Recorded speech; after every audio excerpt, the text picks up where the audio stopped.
Reverend Vivian. Yes. Finally good to sit down and chat with you. Same, my brother. 93 years. You've seen a heck of a whole lot in 93 years. Yeah. Did you think we would be where we are now with the madness of Donald Trump sitting in the White House, with all that you've seen, all that you've gone through, all that you fought for? Not with, let's put it this way, is that given the fact that we produced Martin King and then the president, I didn't have any idea that we would ever have Trump anywhere in the United States, right? Is that, and because he is working together with other people that we hardly knew and had forgotten,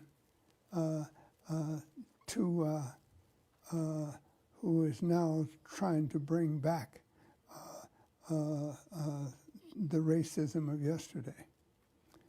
And when you think about somebody even thinking about bringing it back, well, not thinking about it, but trying hard to do it, and working through a president, even after we had a president, right?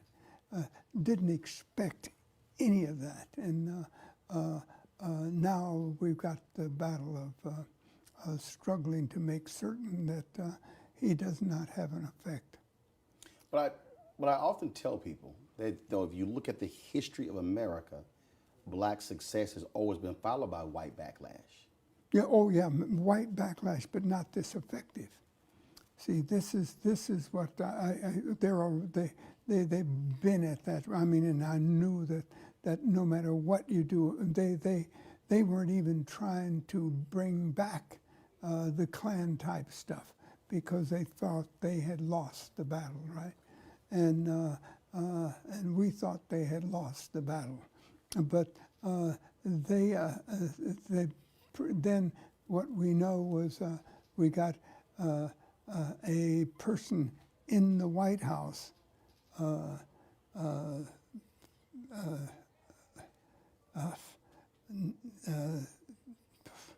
and we have to put up with that and go back to doing it again. We hope things will fall our direction. But do you believe that this moment, though, is a wake-up call for what I call the post-civil rights movement generation, those born 68 and beyond, for them to understand that parents may have wanted to keep a lot of this stuff away, but they got to put some skin in this game as well? Yeah, in fact, that the struggle is never won, completely won. And we rested too long to expect it to have not to happen. All right, and I say that for many of our older persons as well as our younger ones, right?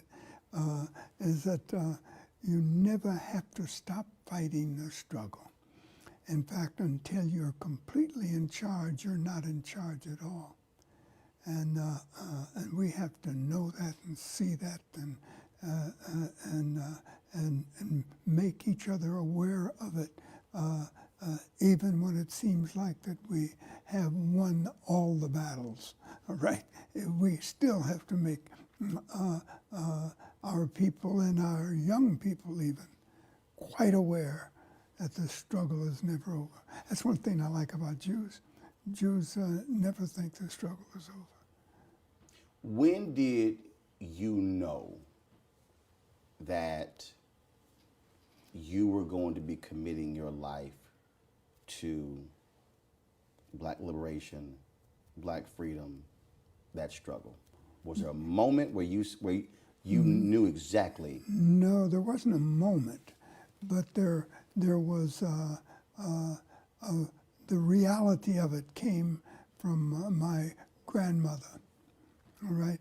And then when I saw it happening and going to a white school in the North, I realized that, oh, they loved me, but they didn't love black folk. They got a street named after me, but not, but to accept black people totally as a truly full human being, it's another thing. How old were you?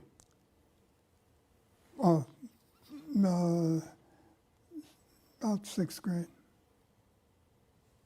And then from that point on, as you began to see how America viewed African Americans, viewed black folks. Well, I already knew that. See, my grandmother had a library, and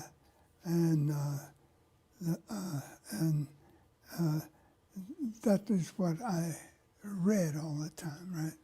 And and she was always concerned about who we are and what we must do. And as a result of that, I thought that once we had a president, we wouldn't have to worry. In fact, I was surprised that we had got a president as soon as we did. I did not think we would get it at all, really. But I knew that if we did, that would be that they were really completely accepting, and that they would see us as worthy of being in charge of any and everything. But they still didn't. Yeah, well, that's what I mean. And So even though Obama becomes president, you still had the folks who questioned black intellect, who questioned everything. And they're now in power. They started fighting back and allowing those that had thought that they had completely lost. They nevertheless started back. See, we have to understand that if Jews have to worry about it for a couple thousand years, to right now, is that we just have to consider that it will take us longer than we thought. Reverend Jim Lawson said that, he said, look, if you had nearly 400 years of an oppressive system, it might take that long to end that system. It may even take longer than that. Jim's idea is right. However, time's a funny thing. Do you think it's because, as I often make the case, that race is so deeply embedded in the DNA of America that it's fool's folly to think you passed a few laws, okay, fine, you can live here, you can eat here, then we're all good. I mean, it is, and I often say that there are a lot of whites, it is so deeply embedded, they don't even realize even their own views on it because it is so ingrained in the DNA of America. Very true. That's what I mean. Is that we never can not see it, and never take it for granted that you are free. You always struggle for your real, total freedom, right? In a country that's had, within any country that's had slavery, and you are the slave. When you reflect back to been out there fighting. Have you ever thought about where your fearlessness came from? Yeah. In fact, actually, first grade was a very, very important day for me. It was truly, it was great experience. Now, it takes me all day to say this, so I'm going to cut it down. But my mother, just always prettied me up, you know. She loved that because we were going to this white school, and so we got to look good and all that stuff, right? First grade. And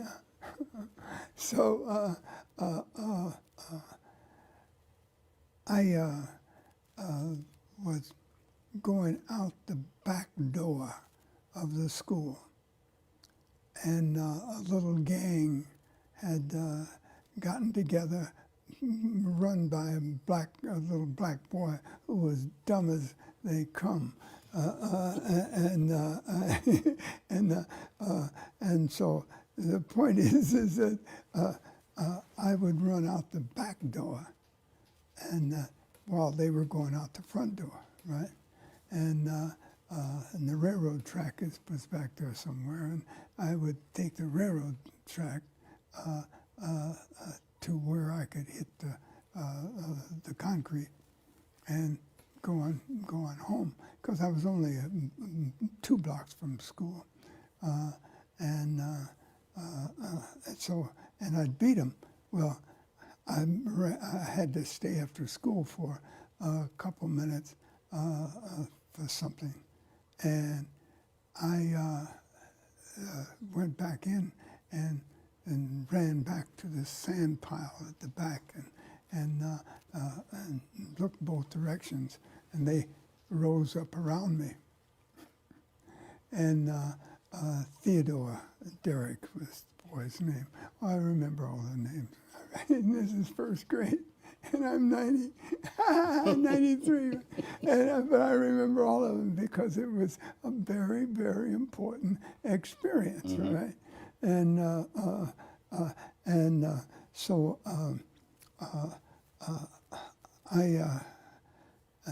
he sent somebody in to fight me. I beat that boy, and I'm not supposed to be able to fight at all because my grandmother had taught me Christianity.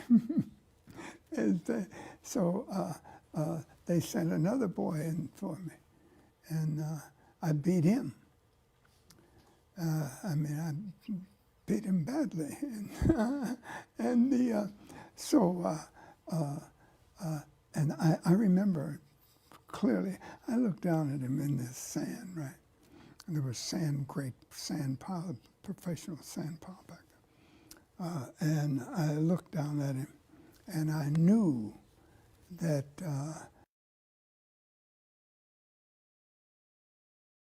so I would better.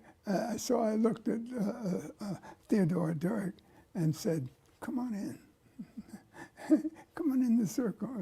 And he decided not to, and he went home, right, with all his little gang. So the bully was afraid to fight you. That's exactly right. And this is first grade, all right. This is first grade.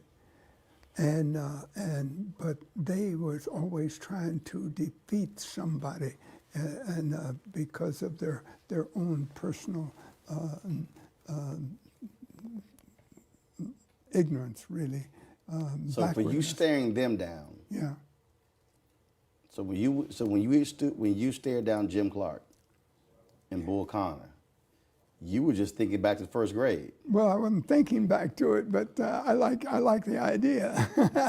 You said, I dealt with the bully then, I deal with the bully now. In fact, and that was because I kept doing that all the way through school until when I was in 4th grade, I was in charge of the school. All right, But I didn't hurt anybody. I made certain that nobody fought kids who were weaker or less able than they were, right? And in fact, they had to fight me if they fought anybody that was smaller or in a grade under them, right? So by the time we were in 6th grade, which was, the school was going to be out, right? But the 6th grade would make it over. By that time, I made clear that to everybody, except 2 kids, I know them too, right? Is that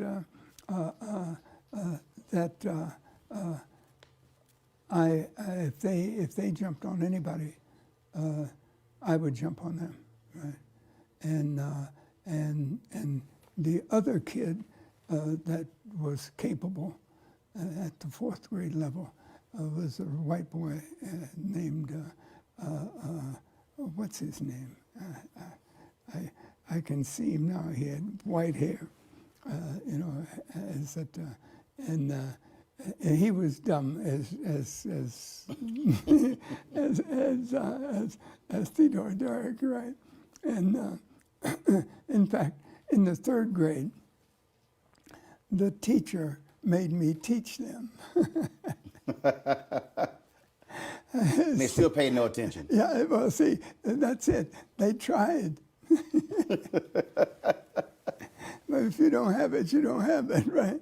And so, given that, is that in 6th grade, though, right, is that I made certain that that they would make a promise that we would. Our school was the fighting school, right? Mm-hmm. That we would not fight anymore. Period. And it worked. I mean, they said. So you go from a school where you're not fighting to you having to fight for basic freedom. Precisely, and happened to be ready for it. Won it, right? But I didn't want to be it, right?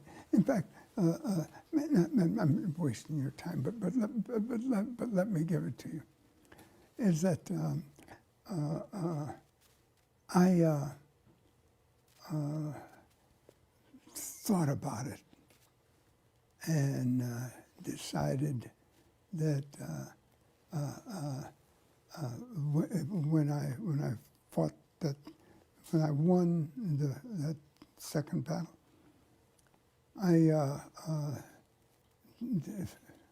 I made friends with the guy that big Frank. Frank, I'd hit him and he'd hit me. We would go down and back and forth, right? And so when we finished it, we decided that we didn't need to fight each other. So he joined me. And we wouldn't allow anybody to beat up on anybody else. Right?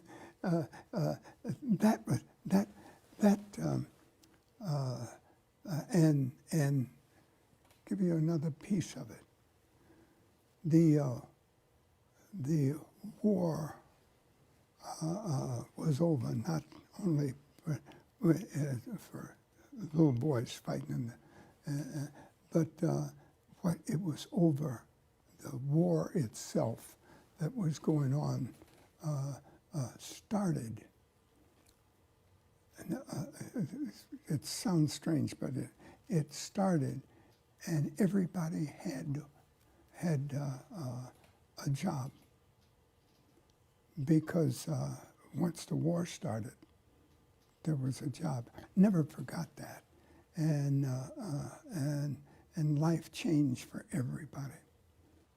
So as you explain that story, Yeah.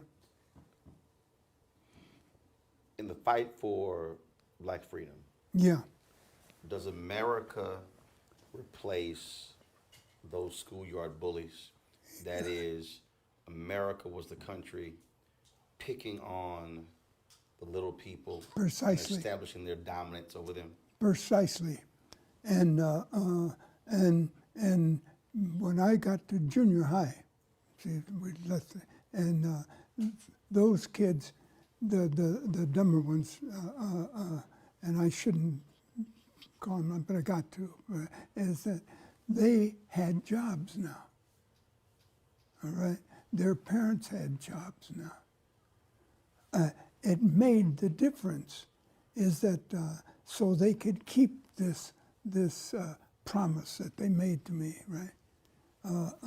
That they could keep it because they weren't even going to school, right? They had money, they had a job, and this is just 6th grade, right? But I never had a fight or since then, right? Is that we ended up in junior high with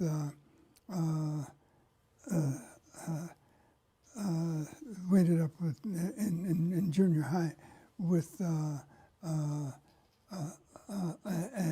a system that you went to 1st grade, you either they put you in a grade, right, by ability. So all of us that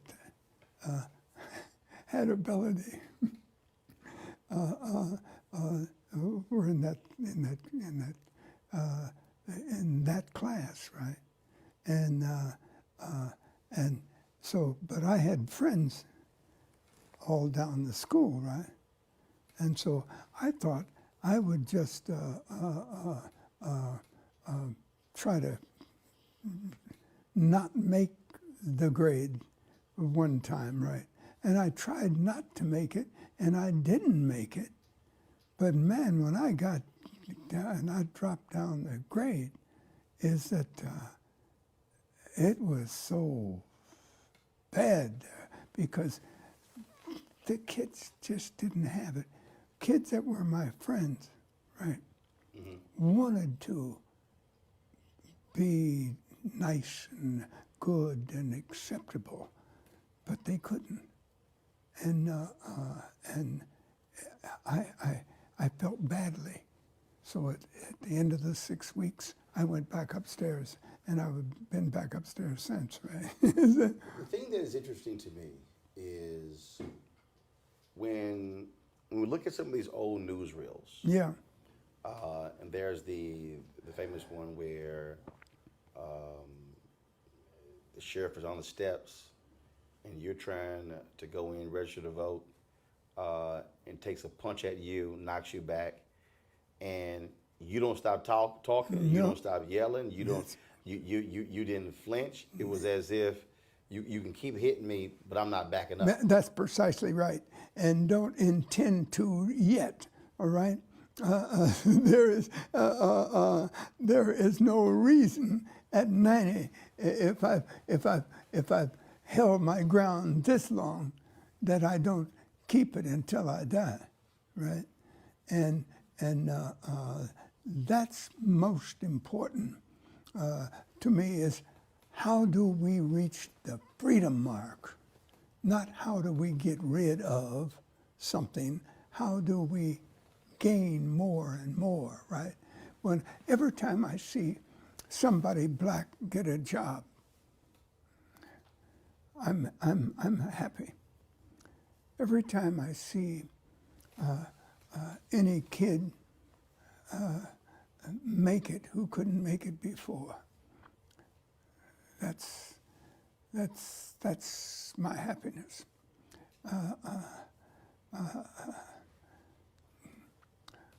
That kind of experience makes me thankful, and I want to see more of it instead of less of it, right? When we think back to just the daily indignities, the daily treatment.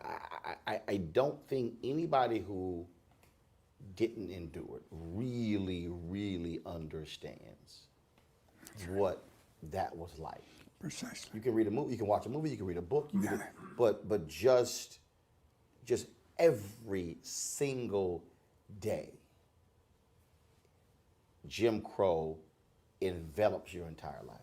And you know that it's going to. See, that's what makes it difficult. Wake truly. up, Yeah. go to bed. That's it. And what this is see, I always knew white schools, right? When I found out about black schools at the college level, that's what I really wanted, right? But the University of Chicago was a better shot for me, and so because I knew what was going on there, because I'd been north all the time, right? So I forgot the idea. I was just going to. I forgot the fact that I wanted to make certain that that I stayed at that level again. You see what I mean? It's to give it, as you were talking about it, right? And so I tried to maintain it at another level. If I had been south, I would have been at Morehouse. All right, that would have been it. And my children, and the worst thing that ever happened to my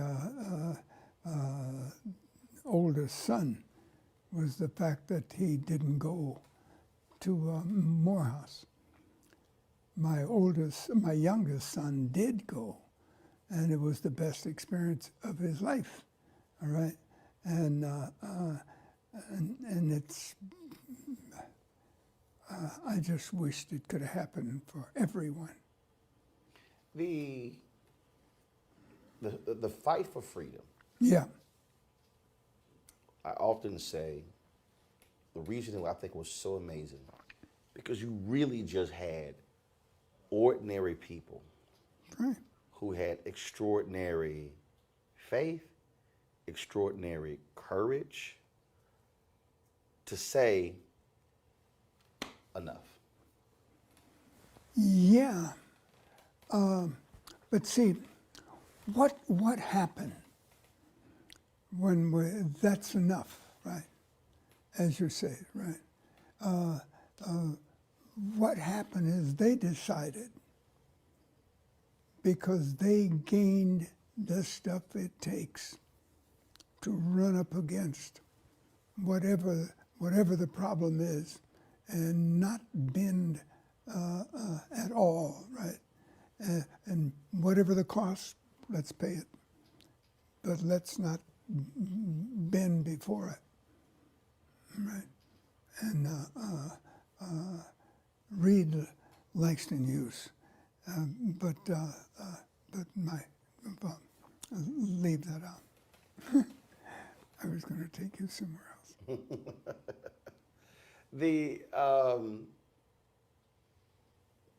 When I think about those ordinary people, doing extraordinary things, so I'm reading this book, and remember we talked previously about this. So you're all in St. Augustine, and you're trying to desegregate the beaches, and all this sort of thing is happening, and you're all under these fierce attacks. And you're all on the beach, you can't swim, That's right.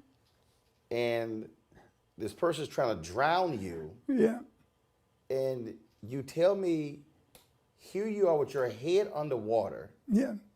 and you start laughing. That's right. And I say, this is it. Because I thought at that point, this guy had me underwater. They swim every day. And I said, this is it. And I laughed, right? Because I knew that was it, that I was going to lose this one. But so if you lose it, you lose it, Doc. If you win it, you win it. All right. And I have every intention of winning them all. And then someone jumped on his back, and you realized that it was a cop that was on your back. It was so here you are. A cop was trying to drown you. Well, no, he wasn't trying to drown me. He was really trying to pull the other guy off of me. Right? Because everybody's trying to kill all y'all that's in right. Florida. Yeah, but they were on my back, right? But this policeman really tried to get rid of the white guy on my back. He really did. And so then you're standing there. So you got the white guy on your I'm back. not standing there. I'm stretched out underwater. So then the cop. So he pulls the guy off of you. Yeah. And then you come out of the water. And so now it's you drenched, Yeah. white guy, and the cop. And then you trying to figure out who's going to jail. No, well, see, the point being is that and you didn't have time to think about it. You just did it, right? So when the policeman grabbed me, I said, I didn't, and whatever I said, right? But the point is, I definitely let him know that I had no business being the one that's going to jail, right? And that this guy was, right? And this guy was looking at this policeman too. The guy that was on my back was looking at policeman too. We both were looking at the policeman, and the policeman. And when I told him, the policeman, you had no business, et cetera, et cetera. He blinked, and I can see him blinking now, and he looked back because he had never arrested white guys before when it came to a choice between a black and a white fellow. Did y'all often the folks fighting? After it happened, did y'all often go back to the hotel room or you're in the car and literally share these wild stories, essentially how close all of y'all came to death? Not really. It's that we just know that we were, and there were occasions where that you didn't know whether you were going to. It's just like with the policeman. The guy wanted to shoot me, really, right? But I was up in his face, right? Because as soon as you give way, you can forget. And not only that, I was too angry to give way. I mean, who do you think you are, right? Kind of thing, right? It wasn't going to be. That's right. And if you'd known my mother, if you'd known my grandmother, all right, you would understand exactly what I mean. Were there moments where you said, you know what, I'm tired. I just want to go back up north and just get me a nice job. Y'all can have this. No. Just that simple. No. I've always been happy when I'm in the position that can bring a victory. Because any victory for some of us is a victory for all of us. And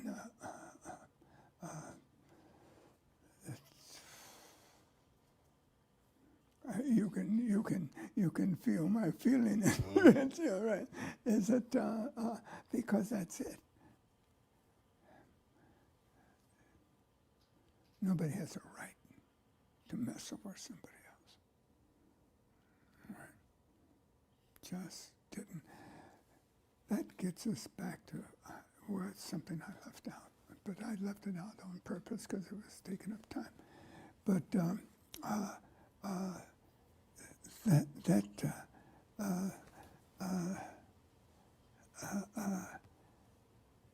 this, I went back to school that second day, and in first grade, Merger school that second day, and this kid looked at me as though, "Oh, I'm afraid of you," and I said, "Who are you looking at?" And boy, he shook, and I realized how wrong I was. You don't scare people. You don't mess over people at all, right? Regardless of situation, right? You may get them off your back, but you don't mess with them. They're just as human as you are.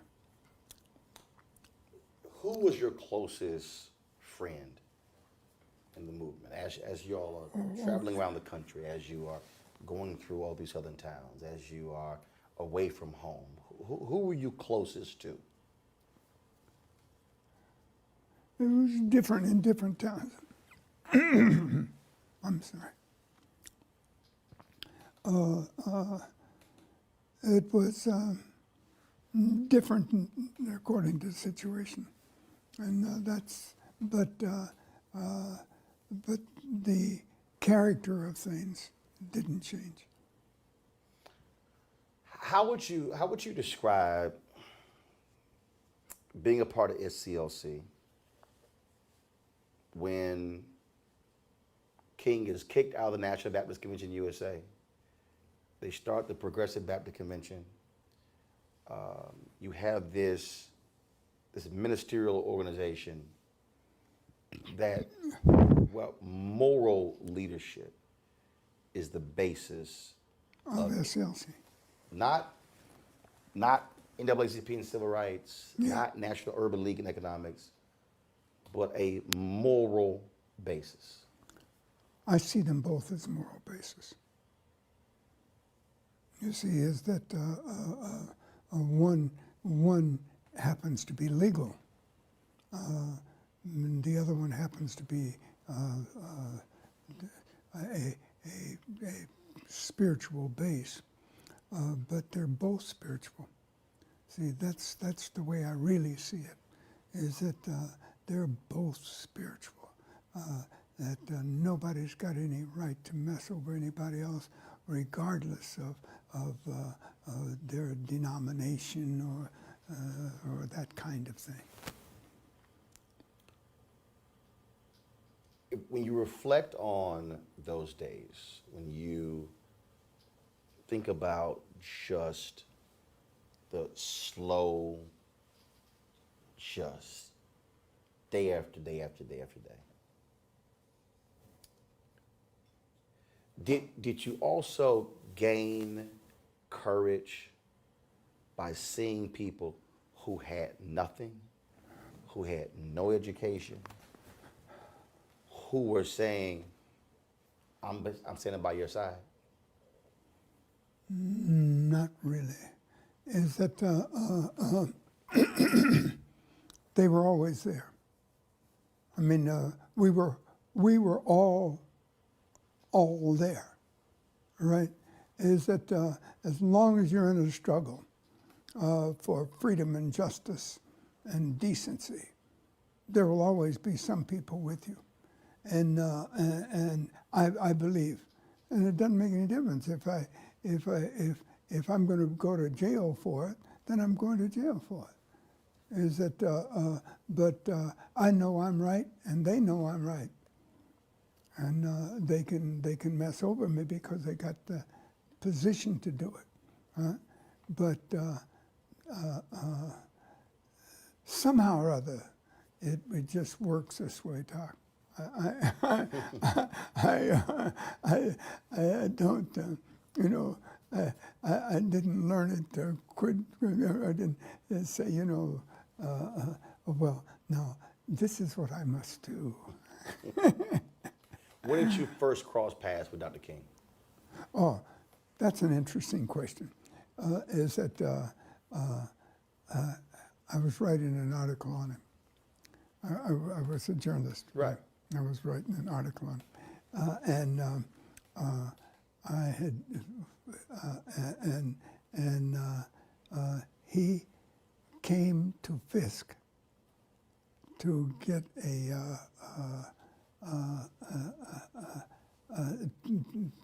medal. So you were working in Nashville, Yeah. working in where were you Nashville. working? Yeah, in Nashville. A black newspaper or Yeah, where were you working? Oh no, I was at the Sunday School Publishing Board of the National Baptist Convention. Okay. And we were the largest thing out there. So he's coming to Nashville getting an award, and you were assigned to do a story on him. Yeah. Well, yeah. But the point is that and why I went through that twice is because they did not, my people at the publishing house, they were afraid, and their fear was so great that I had to always watch it. All right, and but nevertheless, I made it all work. So when did you decide to leave your role as a journalist, working for the board there, to commit yourself full time to civil rights? Well, as it was the chance to do it. The point is, we did it because we could. And the point is, the only reason you were a journalist, right, is because that was the closest thing to struggling and fighting back and changing the atmosphere, right? That was the only way that I could do it. Everybody did that. Every teacher did that, right? But different results. But in ours, we could struggle and form. That's what you do, and so you know what I'm talking about, right? Is that and that's exactly what a journalist was about. If you were black and a journalist, how did you create freedom? When you're sitting in these meetings, this is the thing that I believe is the most underappreciated part of the civil rights movement. The strategy, the vision. So many people, you talk to folks and they react to the speeches, they react to the marches, they react to the public demonstrations. What has always fascinated me, all the behind the scenes things, the mediations, the fights and the battles, and should we go here, should we go here? And so as somebody who was a part of that, who was sitting in those rooms, describe what that was like to experience that. Well, the point being is that you knew why you were there. You knew. I mean, maybe I've got your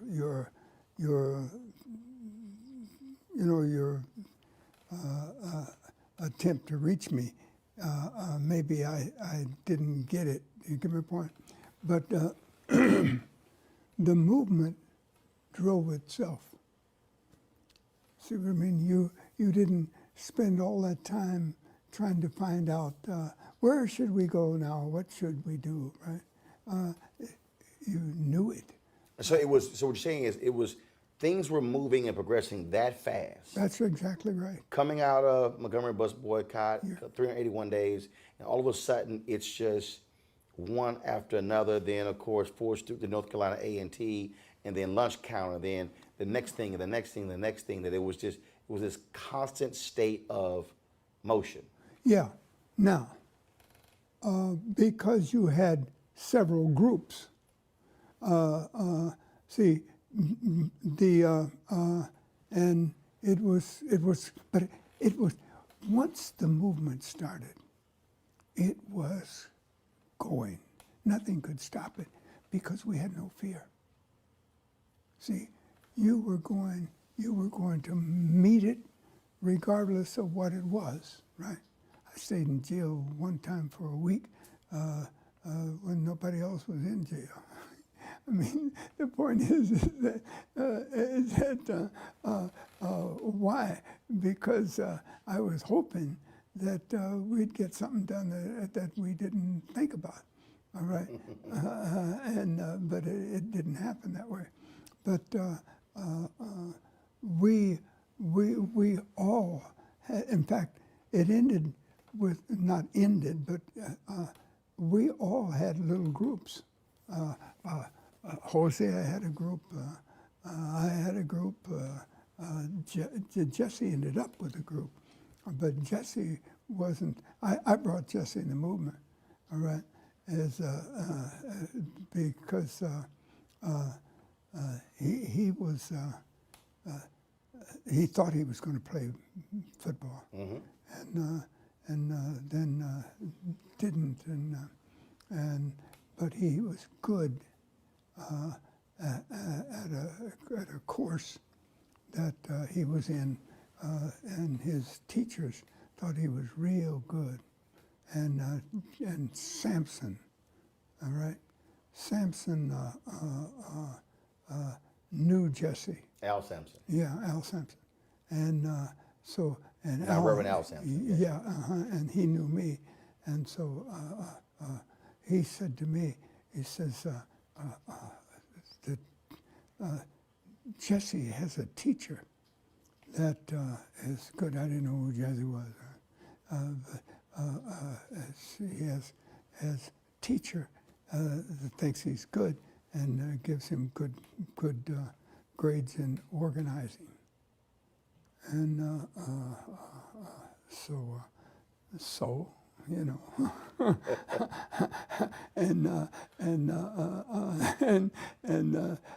he says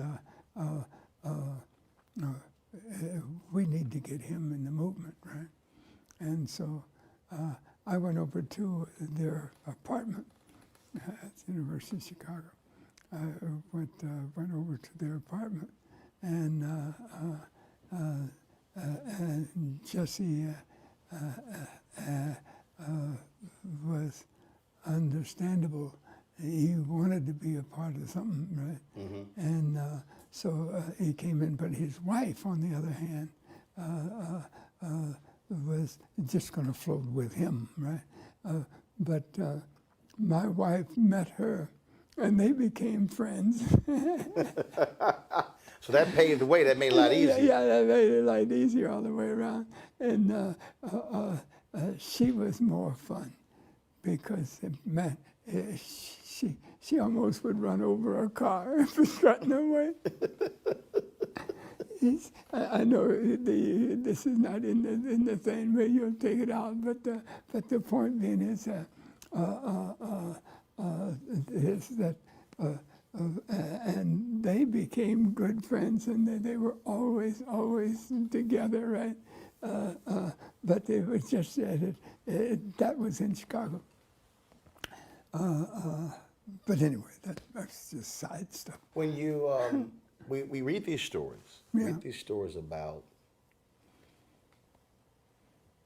the depression Dr. King would be under, the heavy pressure, the burden, especially as we go beyond 65, and then 66 and 67. You say 65, 66. And so, how did y'all deal with just all of that? What was your release valve? Was it music? Was it laughter? Was it just a camaraderie? Because you're under this constant state. It's kind of who it was. Martin was an intellectual. I mean, and that's how he handled things, right? Even though Ambassador Young said he had a wicked sense of humor. Huh? A wicked sense of humor. Well, he had a sense of humor.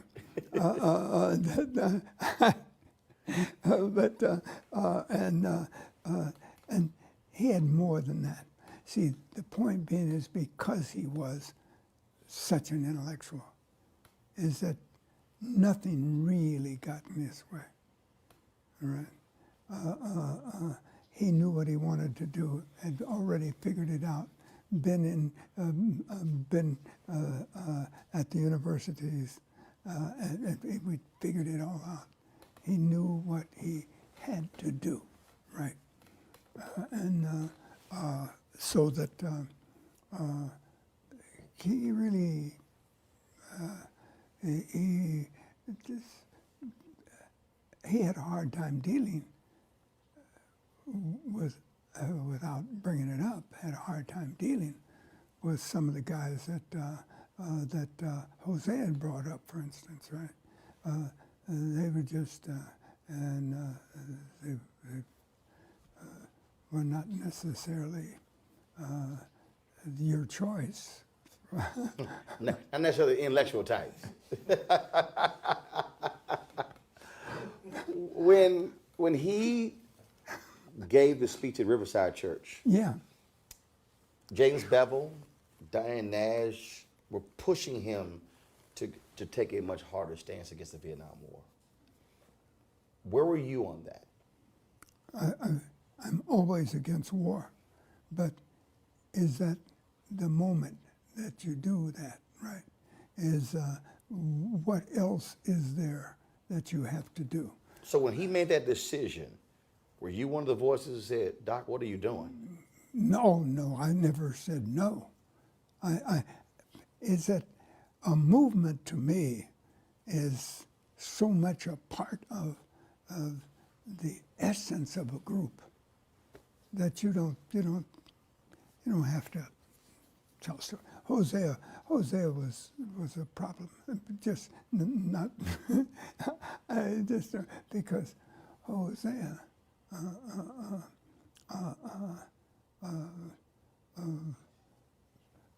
would go to what's Martin's, what's his name?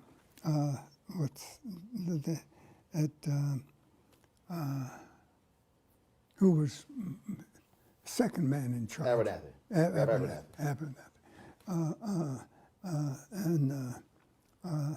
And he couldn't have his way in the group. He would try to run to Hosea.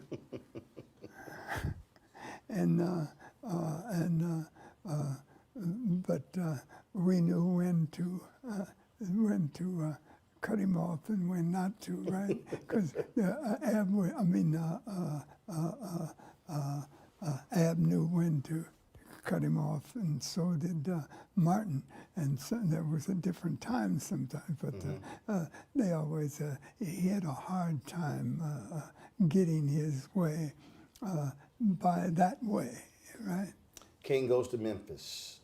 Yeah. He's in Memphis. Yeah. Where are you? Are you there with him, or are you somewhere else? No, I was in Chicago. When he went to Memphis, I was in Chicago. And he often still communicated via phone with all of his different lieutenants in different places. Well, yes and no. I mean, we did, but not necessarily in all working on the same thing. Right. Yeah. Right, because at this point, you had different folks who were doing different things at different parts of the country. Right. So it's 6:01 p.m. on April 4th. Where are you? I don't know. 6:01. p.m. on April 4th, 1968. Oh, you mean when Martin was shot? Were you in Chicago? Yeah. No. Yeah, I was. When he was shot. Yeah. Yeah, I was, and I was when I was coming back to our apartment, and and they kept saying on the radio, Martin King is shot, and then finally they said, he is dead, right?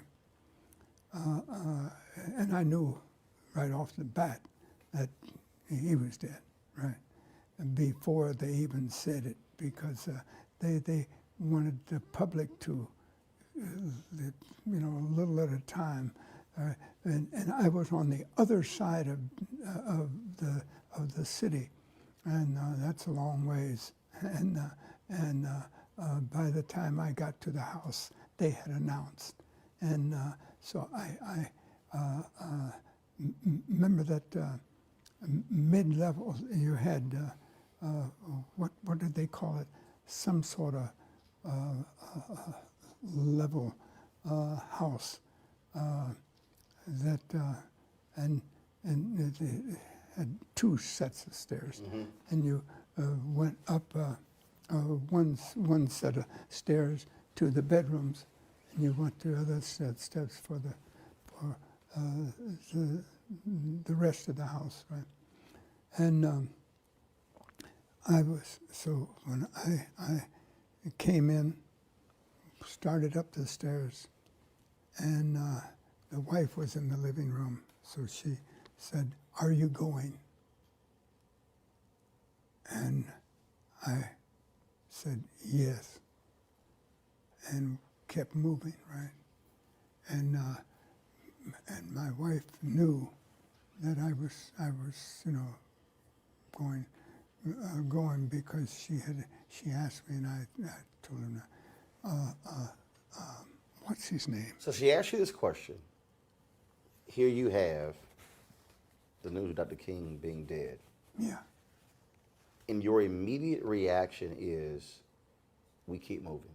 That's right, because and do it together, because now you have something quite. You have to be together to react to this. The Martin, you have to. It's had to be. But did his death change everything? No, see, no. In fact, we kept going as much as we could, right? And we, in fact, I remember a fellow that was working with the Kennedys, and he and I were at the office, and we were going to try to raise money for the continuation of the movement, right? Which we did, but we didn't raise a lot of money, but we were still at it, right? And this was what was going to our talk to the rest of the group, right? What are you going to do, right? Because that's it. They didn't do much of anything really. Everybody was distraught. I and the fellow from that worked with the Kennedys, we were not. So you're saying that in this aftermath, so many folks who were around him were just in this different state. And so here you have this huge figure who's now dead. And it's interesting you're saying that, because what Reverend Lawson told me was the exact same thing. It was all about the work. He said he did not really grieve until it was July or August. Yeah. In fact, the point being is, I don't remember grieving at all. This was what you always expected, all right? But you knew also that wasn't going to end the struggle. And it's the struggle that you were concerned about. And the struggle that Martin was concerned about. It was, that's what it was all about, right? Is that it wasn't about, well, Martin is dead, and so let's go home. And that's nonsense.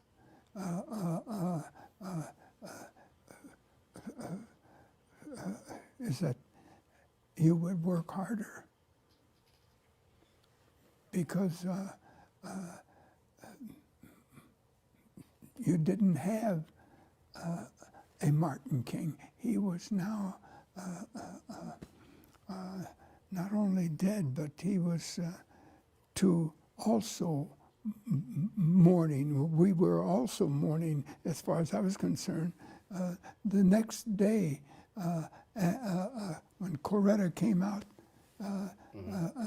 and the mayor got a plane for him to go up and come. I was there the next morning too, right? And when remember, he was shot, of course, and and there was the story among us that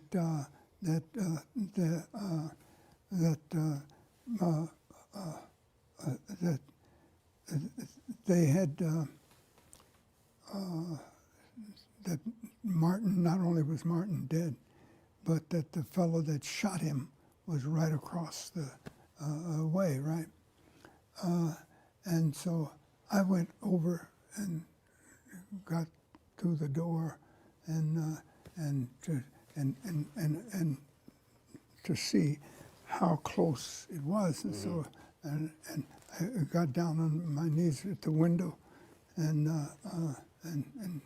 so forth, stuff like that, because we wanted to know as much as we could know, but we knew that everything was going to change, and it did, and it's just like, and what else changed was the new movement, right? Right now, the movement we got of the kids, right? Black Lives Matter. Yeah, that's right. Is that because they've got that, but now look, they learned something quickly that we had already known, that it was also time to die. I mean, you knew that you were, if you were going to have to die, you knew you were going to die, right? You did, but the kids, the young guys now, the young people now, I say kids, but girls and boys, they really didn't get it. But you know who did get it? The guy that was their leader at the university, their president of the organization, and he knew something that the rest of them hadn't have. They were not ready for a movement. What I mean by that is, for a movement, you got to be ready to die. All right. And the point is, if you are not, is that you can be bluffed. And that's what was happening to most of the kids at the university, and that's this movement, right? But the young guy that really gave it its name, right? He had done. He was going to starve himself, right? What he had learned was that if you're not ready to die, you can't have a movement. I've been with those kids since in Florida once in another situation, but they weren't ready to go all the way for a movement, right?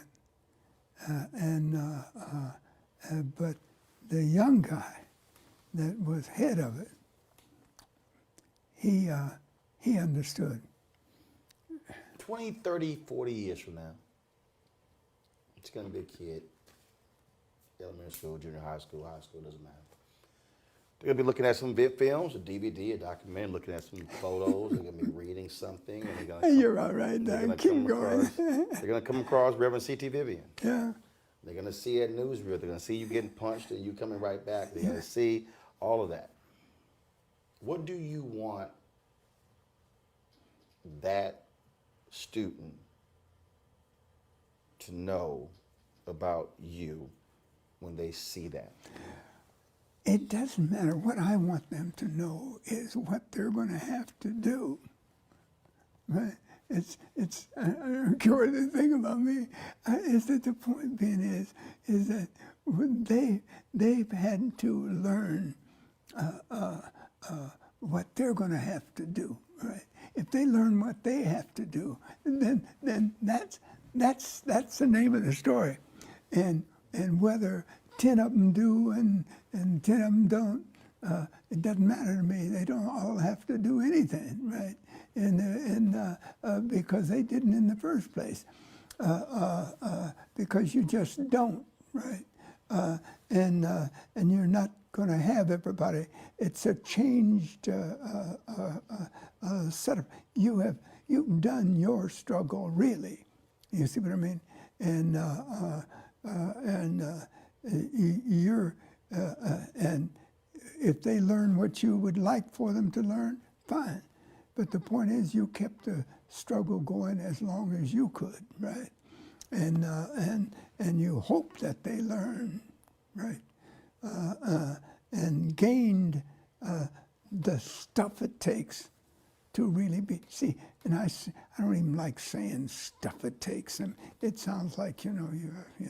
I'm gonna throw a few names out. This will be the last part here. Okay. Short answers. Just gonna throw a name out. See what you have to say when I throw a name out. You're a good guy. First name I will bring up. Harry Belafonte. Harry Belafonte. Harry has always been a support and a help for not only the movement, but for other things as well, right? And I've liked him ever since I knew anything about him, really. And I've got a picture down there. I know it's the thing is that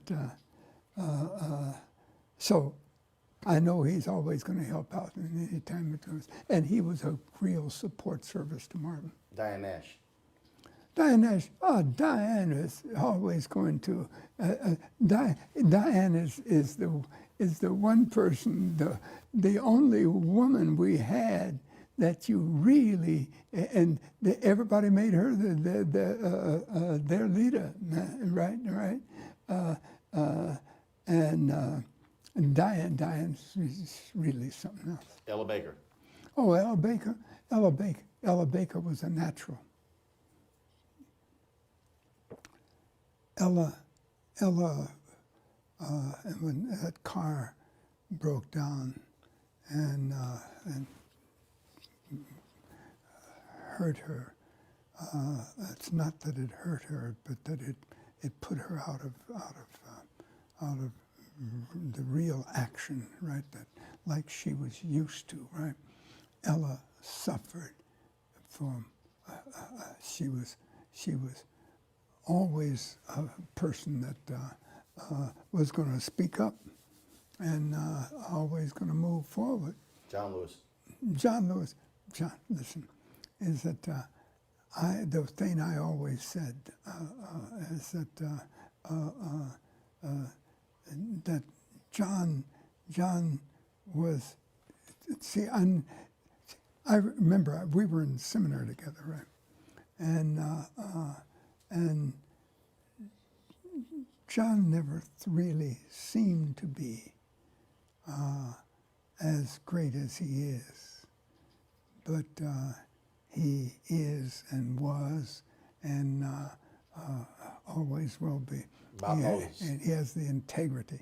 Well, I think, actually, I didn't spend much time with him, but I think of him as the smartest guy we had.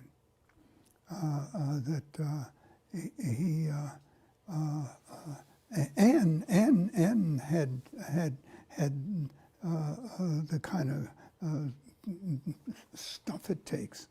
All right, and in fact, I didn't even know he was around for a while. It's but he was in Mississippi, see, and it was a while before most of us got out of in fact, that's something I want to say, is that we owe Alabama more than we owe anybody anything. Is that those states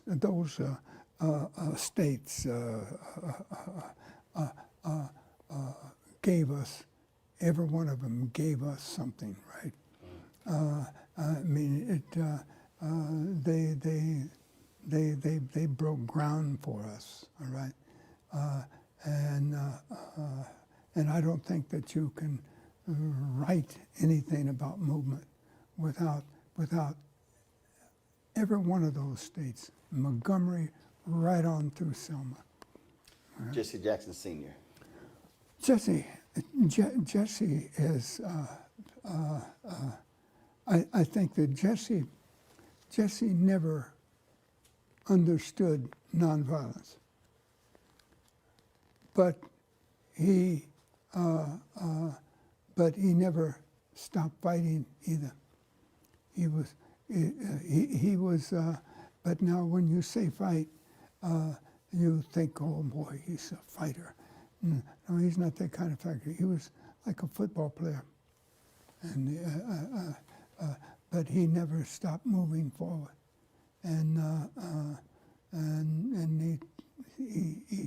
he's done a job. I was with him last month, right?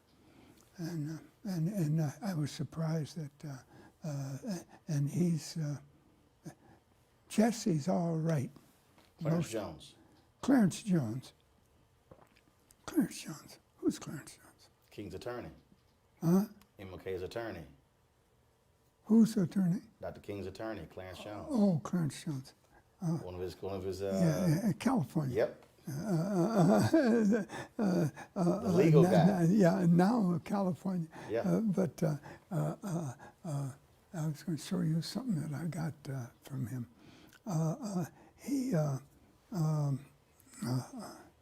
Where is it?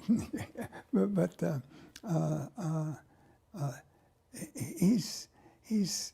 I just was with him a few months ago. He was in town, right? And he's the legal mind, and I didn't get to spend a lot of time with him at all, really, but he's always to be highly respected and listened to. Merle Evers Williams. I never knew her until late. She was head of the NAACP by the time I really knew her, because the NAACP and our groups were kind of really separate, right? And as far as I was concerned, they were too legal for me. See what I mean? You wanted more fight. Yeah, I mean, the point being is that I want to make certain that they would never tell me that no lawyer could tell me, you can't do this, you can't do that, you can't do that. Oh, yes, I can. Reverend C.T. Vivian? Yeah. It's been a pleasure. I'm so glad that you're here. I don't know how we took up this much time, but because I was sitting there thinking, I was sitting while I was waiting, I was sitting there thinking, well, we got to take in this and take in this and take in that. I don't know how we're going to get all this in. I know how to cover it all. You did, Doc. I know how to cover it all. And this is why I kept saying to you, I kept smiling and looking at you and saying, yeah, and you're going to, because you were asking the questions, and you were asking the questions that were real. I know where I'm going. Yeah, that's right, Doc. I appreciate it. You want to check out Roland Martin Unfiltered?